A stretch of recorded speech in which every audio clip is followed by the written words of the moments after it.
terus disalurkan ke tangki pastur.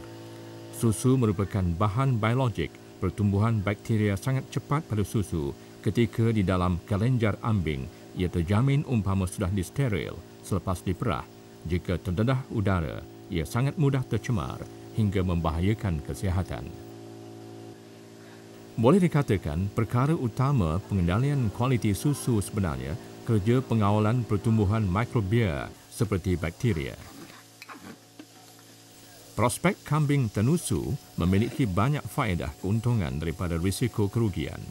Kambing tenusu mempunyai nilai ekonomi tinggi, daging, kulit dan susunya mampu memberi keuntungan kepada perniagaan berkaitan dengannya. Selesai pemerahan, puting ambing dicelup larutan iodin sebagai langkah pengawalan bakteria, terutama jika terdapat luka akibat serutan vacuum. Jangkitan bakteria akan mendatangkan penyakit seperti radang kelenjar. Kegagalan mengamalkan kesihatan dan kebersihan akan menjadi punca penularan penyakit dari ternakan kepada ternakan lain dan kepada manusia. Mengolah susu segar menjadi sesuatu produk olahan lain menjadi hal penting dalam menggunakan susu berkualiti tinggi. Skala tahap kualiti susu segar bagi pengolahan produk hiliran komersial mengikut kandungan pertumbuhan bakteria dalam susu. Semakin kurang kandungan pertumbuhan bakteria, kualiti susu semakin baik. Di negara maju lain, kualiti susu digolongkan kepada 3 kelas A, B dan C, di mana kayu ukurnya kualitinya berdasarkan jumlah kandungan bakteria dalam komposisi susu.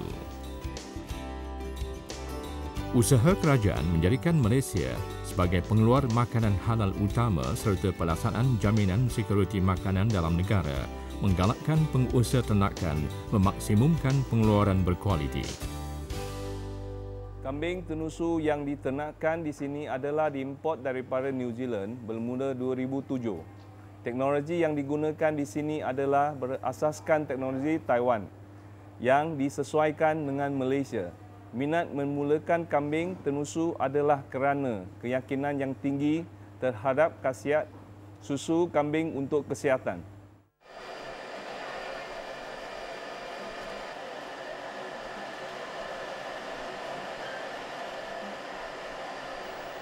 Industri tenusu di Malaysia berkembang sejak tahun 70-an, namun ia masih tidak dapat memenuhi keperluan susu negara.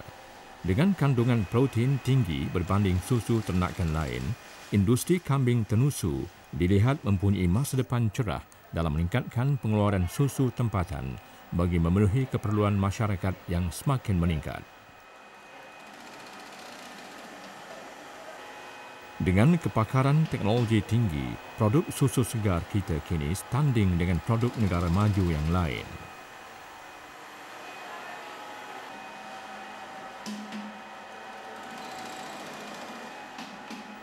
Produk dari susu kambing boleh dideskripsikan produk tiada bahan kimia atau antibiotik berbahaya, malah diperkaya dengan vitamin keperluan kesihatan.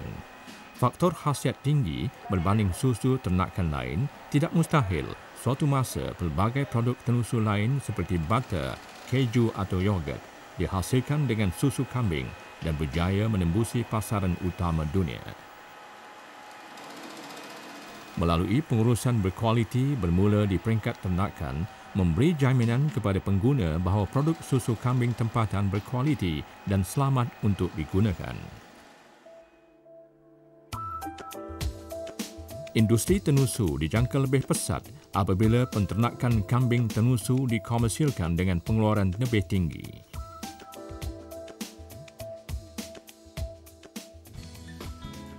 Pengguna kini banyak didedahkan maklumat kesihatan, kesedaran terhadap kepentingan pengambilan makanan yang berkhasiat tinggi menyumbang kepada peningkatan permintaan susu kambing.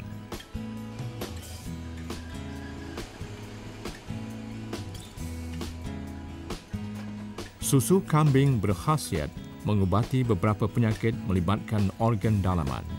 Kandungan gizinya meningkatkan daya tahan tubuh pesakit mencegah perkembangan bakteria dan melindungi organ dalaman lain. 1 minggu saya 2 botol itu ejen antal susu kambing untuk tulang bagus dan sihatan.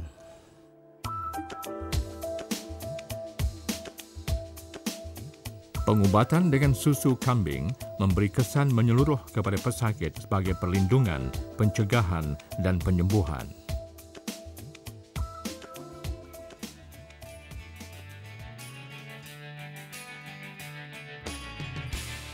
Susu kambing juga mujarab bagi merawat demam kuning, penyakit yang sering dihadapi kanak-kanak kerana kekurangan darah merah. Susu kambing hampir menyamai makanan berkhasiat yang sempurna, kalsium dan vitaminnya tinggi serta kurang laktosa berbanding susu lain. Namun, pendedahan serta promosi mengenai produknya masih terhad.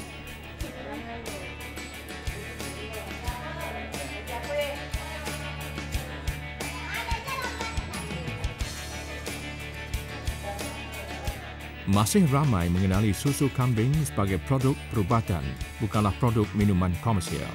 Pendidikan di peringkat kanak-kanak mampu menjadikan susu kambing sebagai minuman kegemaran, bukan ubat yang dicari sehingga sanggup berbelanja besar hanya apabila diserang penyakit. Pertumbuhan industri kambing tenusu sentiasa menunjukkan peningkatan permintaan, namun pengeluarannya masih berkurangan. Ramai menganggap kambing tenusu sukar dikomersialkan. Kekurangan projek skala komersial menyebabkan bekalan susu kambing sentiasa tidak mencukupi di pasaran.